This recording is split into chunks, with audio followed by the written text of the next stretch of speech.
أعوذ بالله من الشيطان الرجيم. بسم الله الرحمن الرحيم.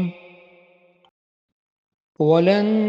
ترضى عنك اليهود ولا النصارى حتى تتبع ملتهم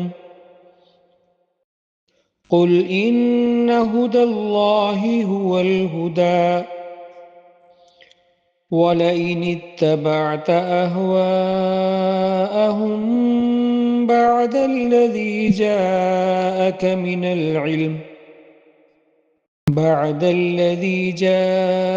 مِنَ الْعِلْمِ مَا لَكَ مِنَ اللَّهِ مِنْ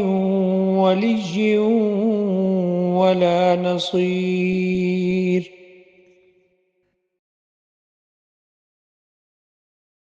اور یہودی اور عیسائی آپ سے ہرگز راضی نہیں ہوں گے یہاں تک کہ آپ ان کی ملت کی پیروی کریں۔ آپ کہہ دیں کہ یقیناً ہدایت تو اللہ تعالیٰ کی ہدایت ہے، اور یقیناً اگر اس علم کے بعد جو آپ کے پاس آ چکا آپ نے ان کی خواہشات کی پیروی کی تو اللہ تعالیٰ سے نہ آپ کو کوئی اللہ تعالیٰ سے بچانے میں نہ آپ کا کوئی دوست ہوگا اور نہ کوئی مددگار۔ صدق اللہ العظیم۔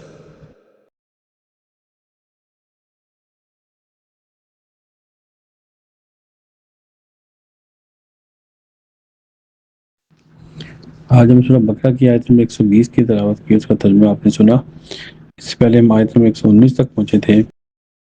جہاں پر اللہ نے فرمایا کہ یقیناً ہم نے آپ کو حق کے ساتھ خوشخبری سنانے والا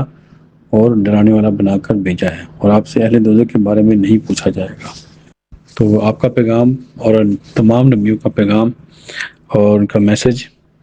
یہی تھا کہ لوگوں کو خوشخبری دی جائے اور ان کو ڈرایا جائے، اور ڈرانا ایسا ڈرانا کہ جس کے پیچھے شفقت اور محبت شامل ہو کہ وہ جہنم سے بچ سکیں۔ ایک مشہور حدیث ہے کہ آپ نے فرمایا کہ تم لوگ جہنم کے گڑھے میں دوڑ دوڑ کر جا رہے ہو، میں تمہیں پیچھے سے کھینچ کھینچ کر واپس لے کے آ رہا ہوں۔ تو اس کا مطلب یہ ہے کہ نبی پوری زندگی یہ کوشش کرتے ہیں کہ ان کا ایک امتی بھی وہ ایسا نہ ہو کہ وہ جہنم میں جائے، کیونکہ یہی کوشش ہوتی ہے کہ تمام کے تمام امتی جو ہیں وہ جنت میں ہی جائیں، اس کی کوشش میں وہ لگے رہتے ہیں۔ تو اس لیے تمام نبیوں کا مقصد ایک ہی ہے، خوشخبری سنانا اور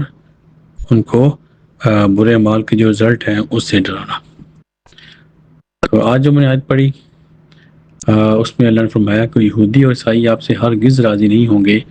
یہاں تک کہ آپ ان کی ملت کی پیروی کریں۔ یعنی کہ آپ دیکھیں کہ یہ ایک رول قیامت تک کے لیے بتا دیا گیا کہ جو یہود و نصارہ ہیں یہ کبھی بھی آپ کے دوست نہیں ہو سکتے، اور آپ جتنا بھی ان کا کہنا مانیں، ان کے پیچھے چلیں، ایٹ دا اینڈ ان کے جو مطالبات ہیں وہ بڑھتے ہی جائیں گے، کبھی بھی کم نہیں ہوں گے۔ آپ ایک بات مانیں گے وہ دوسری بات آگے رکھیں گے، دوسری مانیں گے تیسری بات آگے رکھیں گے، حتیٰ کہ اللہ نے فرمایا کہ وہ آپ ان کا دین اختیار کر لیں یا ان کی ملت میں داخل ہو جائیں۔ ملت سے مراد دین، یہ بھی دین ہی ہوتا ہے، لیکن ایک خاص نبی کی طرف کو منسوب کرنا، یعنی کہ جیسے حضرت عیسیٰ کے جو ماننے والے اپنے آپ کو عیسائی کہتے ہیں، حضرت موسیٰ، حضرت داؤد علیہ السلام اور حضرت سلیمان علیہ السلام کو ماننے والے اپنے آپ کو یہودی کہتے ہیں، تو وہ اپنے آپ کو کہتے ہیں کہ ان کی ملت میں آپ داخل ہو جائیں۔ تو یہ ان کا مقصد ہے۔ تو ظاہر ابھی جو بھی اسلام کے بعد جو بھی دین ہے وہ سارے اپنی اصلی حالت میں قائم نہیں ہیں، ان میں بہت سی تبدیلیاں اور چیزیں شامل ہو چکی ہیں، انہیں اپنے مفادات کی خاطر ان میں بہت سی تبدیلیاں کر چکی ہیں۔ اس لیے اللہ تعالیٰ نے آخری کتاب قرآن پاک کی شکل میں نازل کی تاکہ ایک پیور اور جو خالص علم ہے دنیا میں موجود رہے، اور یہ انسانیت کے لیے بہت بڑی ایک سعادت ہے، ایک بہت بڑا چانس ہے، اور بہت بڑی اللہ تعالیٰ کی رحمت ہے کہ دین اور اسلام اور قرآن کی شکل میں ایک خالص کلام دنیا میں موجود ہے، یعنی کہ جب تک یہ موجود ہے ہم ہدایت ان کے راستے پر چل سکتے ہیں۔ تو یہ اس اپرچونٹی سے سب کو فائدہ اٹھانا چاہیے اور اپنے آپ کو سیدھے راستے پر لے کے آنا چاہیے۔ تو اس سے ثابت ہوا کہ یہود و نصارہ جو ہیں وہ آپ سے کبھی بھی راضی نہیں ہوں گے جب تک کہ آپ ان کی ملت کو اختیار نہ کر لیں۔ آپ کہہ دیں کہ یقیناً ہدایت تو اللہ تعالیٰ کی ہدایت ہے، اور یقیناً اگر اس کے علم کے بعد اس علم کے بعد جو آپ کے پاس آ چکا ہے، آپ نے ان کی خواہشات کی پیروی کی، تو اللہ تعالیٰ سے آپ کو بچانے والا نہ کوئی دوست ہوگا اور نہ کوئی مددگار۔ تو اسی نبی پاک کو ایک تنبیہ دی جا رہی ہے، تنبیہ کی جا رہی ہے، اور نبی پاک کے ذریعے سے ہم سب کو تنبیہ دی جا رہی ہے کہ جب قرآن کی شکل میں آپ کے پاس ایک پیغام آ چکا تو پھر بھی ان کے دین کو یا ان کی ملت کو فالو کرنا، اس سے پھر آگے نقصانات ہی نقصانات ہیں، تباہی ہے۔ یعنی کہ اللہ تعالیٰ کہہ رہے ہیں کہ اللہ کے علاوہ پھر بھی آپ کو کوئی نہ آپ کا کوئی دوست ہوگا نہ کوئی مددگار، نہیں آپ جتنی بھی مدد حاصل کر لیں ان سے، جتنی بھی ان سے آپ ہیلپ لے لیں، جتنا بھی آپ ان کو ساتھ ملا لیں، یہ کبھی بھی آپ کو فائدہ نہیں پہنچائیں گے، الٹا ایٹ دا اینڈ آپ کو نقصان ہی پہنچائیں گے، آپ کے لیے تباہی ہی لے کے آئیں گے۔ تو پھر بھی اللہ تعالیٰ کہہ رہے ہیں کہ اللہ کے سوا پھر بھی آپ کا کوئی نہ کوئی مددگار ہوگا نہ کوئی دوست ہوگا۔ تو اس سے ثابت ہوا کہ ہمیں بجائے کہ ایٹ دا اینڈ ہمیں سب کچھ نقصان اٹھا کے اپنی تباہی بربادی دیکھنے کے بعد اللہ کی طرف پلٹیں ہم، تو اس سے بہتر ہے کہ ہم اللہ تعالیٰ کی طرف پلٹیں پہلے ہی، اور اپنے آپ کو اللہ کے ساتھ اٹیچ رکھیں، اور دوسروں کی طرف دیکھنے کی بجائے اپنے آپ کو مضبوط کریں، اپنے آپ کو اس قابل کریں کہ ہم اپنے لوگوں کا خیال کر سکیں، اپنے لوگوں کی مشکلات کو حل کر سکیں۔ جب ہم اپنے لوگوں کو ان کی مشکلات اور ان کی پریشانیوں کو حل کریں گے تو اس سے پھر کہہ کہ اسلام کو مضبوطی ملے گی، مسلمانوں کو مضبوطی ملے گی، اور جب ان کے پاس خوشحالی ہوگی تو پھر ان کا جو دماغ ہے، جو ان کے جو مائنڈ ہے، جو ان کی عقلیں ہیں، وہ صحیح کام کریں گی، اور وہ انسانوں کے لیے زیادہ اچھا کام کر سکتے ہیں دوسروں کی نسبت۔ اب دیکھو دوسرے لوگوں کی جو بنائی ہوئی اشیاء ہیں، جو ان کی ترقی ہے، وہ ٹھیک ہے، انسانوں کو اس میں کافی آسانی بھی ملی ہے، لیکن اس سے زیادہ